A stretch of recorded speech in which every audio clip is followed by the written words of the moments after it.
Today, Cat Ladies for America is talking to Maryland Governor Wes Moore. Welcome, Governor. It's great to be with you, Blair. Thank you so much.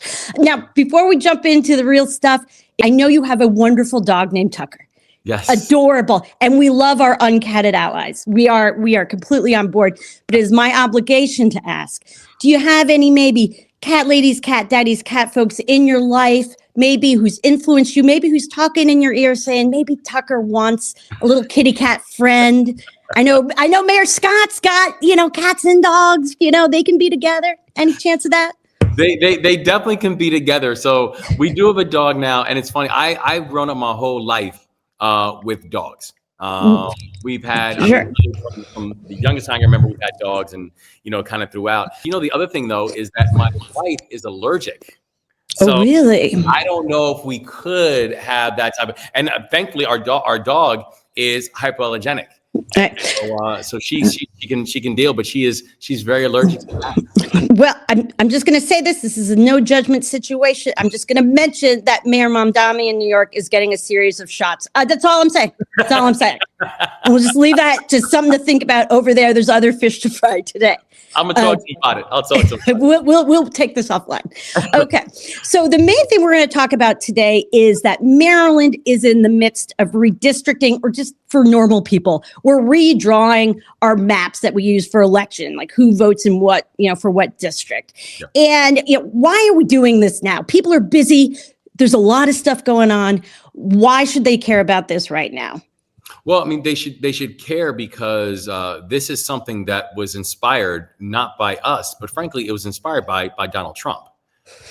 When you saw the policies that he was pulling together, and I understand why he's doing it, because policies like taking away healthcare from people, and policies like taking away food security and food assistance, and policies like breaking the law and sending in unaccountable troops into communities that are untrained, that's not very popular. And so what does he then do? He then starts calling individual states and saying, I need you to find me congressional seats, because he is unchecked.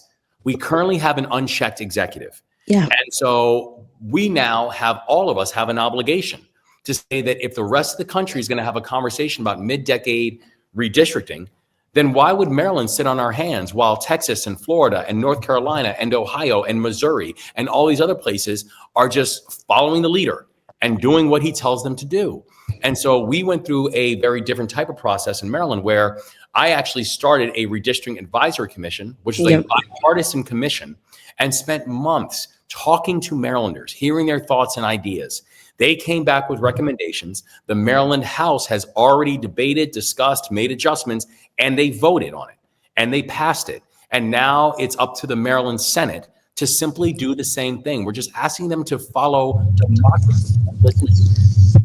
I lost you there for just a second, but I think what you said there was you're looking for democracy to work. That's it. That's it. And so I'm going to jump ahead a couple of questions, because one of my questions was, hey, my understanding is that this, we had the commission, then the House took it up a few days ago, up to 2 weeks ago. It passed the bill, resoundingly passed the bill to redraw the maps in Maryland. And then it's up to the Senate to vote on it. But the Senate leader, president, has said that he knows that there aren't enough votes. But to me, it feels like a super great way to know whether you have enough votes to pass it is to vote. It's a very Schoolhouse Rock kind of super basic level understanding thing. So I don't understand why don't they vote? Hey, you're the governor, can you make them vote? Well, so I totally agree. Where I have spoken to enough senators who have told me privately where they are on this, and the truth is that I don't believe that there are not enough votes. And my point is, then prove me wrong. And the only way you can prove me wrong is by putting it up for a vote. And I'm wrong. Not to go back to I'm just a bill, and that was federal, but Gen X, I can't help it. But if you are wrong, he can show the world how, they can show the world you're wrong and I'm wrong, and okay, nice. We don't get it. And that is the way democracy works, and we shake hands, we walk off the field. That was my understanding. That's right. And honestly, if there is a vote and if it is voted down, I would accept that, because that's democracy.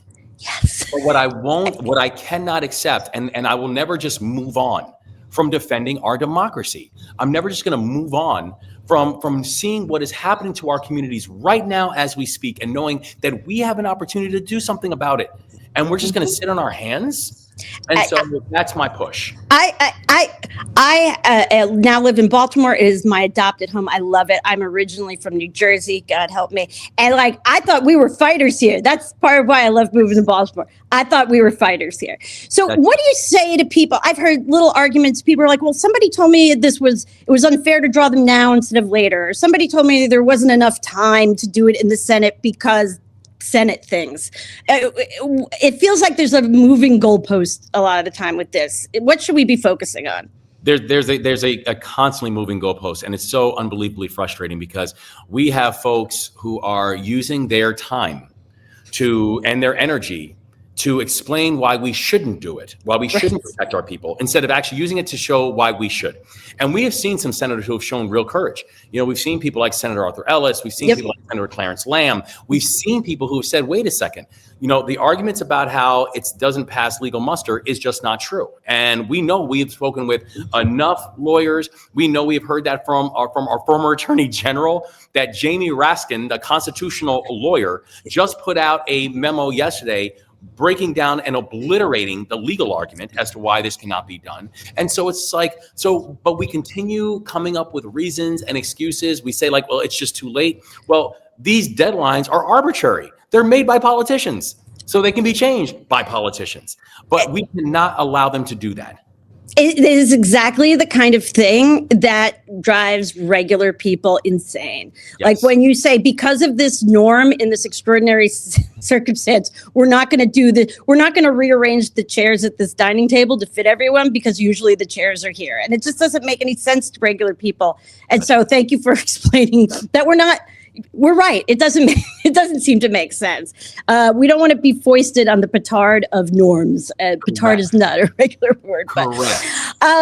So in this extraordinary time. And so really, what are one or two things that any Marylander, super busy, just trying to get by right now in wild times, what could they do right now that would help just get the vote, just get a vote to happen? I think they need to let their senators know we're paying attention and we're watching. Yeah. I'm watching how you move, because every single one of them have an election in November, and they have both primaries and generals. And so every person needs to know, I need people to be active citizens and understanding that that democracy isn't just about coming out and voting. And I want you to do that. But also democracy is about making sure that your voice is heard and making sure that your elected representatives know what you want to see happen. We've got to fight for democracy here. And we've got to make sure that democracy does not die in the dark in our state, in the free state. And again, how people vote, that is up to them. But don't not allow a vote. All we're asking for is fight for democracy by showing what democracy should look like. And that, I think, is the urge that we want for everyone, is urging the Senate President move, but importantly, urging your representative in Maryland and making sure that every Maryland senator is flooded, that we need you to show courage in this moment when we're under assault. Right. It's the job of our reps in Annapolis to fight for what we want. That's right. But they can't fight for it if they don't know what we want. So we have to tell them what we want. And by the way, for anyone watching, there's a link in our bio where you can find your representatives in Maryland, in Annapolis, wherever you live in the state. So thank you so much for clearing that up. And we are going to encourage all our folks and all our viewers who are in Maryland to be out there calling and emailing their representatives, even if they think they know how they're going to vote or how they should vote. This is not a time to assume. You got to go in there and tell them multiple times why you think there should at least be a vote, a Democratic vote on this bill. Now, before I let you go, as I mentioned, I live in Baltimore. I happen to live in Little Italy. I know. That's an important Senate district. Important Senate district. Nancy Pelosi grew up a block from where I'm sitting. Right. There's a lot of history in this little neighborhood. And I hear it's possible that maybe you've had a very small opening in your social calendar in the next few weeks. As I heard a little something about that. So I'm just making my play for my neighborhood here. Like maybe you, a couple of the other Dem govs, like hop a party bus from DC, come on up to Little Italy for dinner. I promise you will not be disappointed. Oh, I know. Listen, that is some of the best meals that you will have anywhere in the country take place in Little Italy in Baltimore. So I'm right there with you. And listen, and honestly, I heard ever since the chef changed at the White House, the food isn't that good there. There's no way. I didn't want to be rude. I don't really know you like that, but like, there's no way the White House food is going to be as good as this Little Italy food. It's not going to be as good as Anna's food next door to me, 90-year-old Anna. Come to Anna's, forget and you'll have a much better meal. I promise you that. That's right, Blair. That's right. Well, Governor, thank you so much. Is there anything else you'd like to tell? I know a lot of folks, they're worried about things like healthcare. They're worried about the ICE detention centers, the proposed warehouses. In a way, it all comes down to whether or not there's a check and a balance on the federal government. And that's why this is important, right? Well, later on today, I'm giving my state of the state, and our state of the state is going to be focusing on how are we making life more affordable for Marylanders? How are we making sure that we can get continue to get our economy moving, and so we can increase the size of Maryland's economy? What are we doing to make sure we're protecting our people? But it's important. You're right. You cannot talk about these things in isolation. Where when I tell people that yes, energy prices have gone up 15%. I know. That exactly right. Coffee has gone up 25%. And I was like, and guess what? Those aren't numbers in Maryland. Those are numbers across the country. Like this is happening everywhere. This assault, it is real. And you cannot separate. Part of the reason we're pushing so hard for redistricting is that you cannot separate what is happening in our lives and think that having an unchecked executive does not matter in all that. Right. These two things are separate. It's like, no. I don't want you to focus on I want you to focus on energy prices. Wait, I'm sorry, guys. Do you know why your energy prices continue to spike? And so I need people to focus and pay attention that these things are not separated. They are not isolated. We're going to do everything in our power to make sure we're making life more affordable, to grow our economy, to keep our people employed, to keep our people safe. And I'm really proud of the progress that Maryland is making on those fronts. However, we cannot have an unchecked White House because that is driving the pain. And that's the thing we need to continue reminding people. Thank you. I appreciate that. I appreciate your time. This is a very busy day for you. I think the monks are coming to Annapolis today. There's a lot going on. You have to say the state. Before we leave, so we are fighters here at Cat Ladies for America. We scratch back. I always sign off Cat Ladies for America videos with claws out and then a little meow. Claws out. Wow. That was good. That was like tiger level. That was very good. We're roaring here. We're roaring. We are not meowing. We are roaring. All right.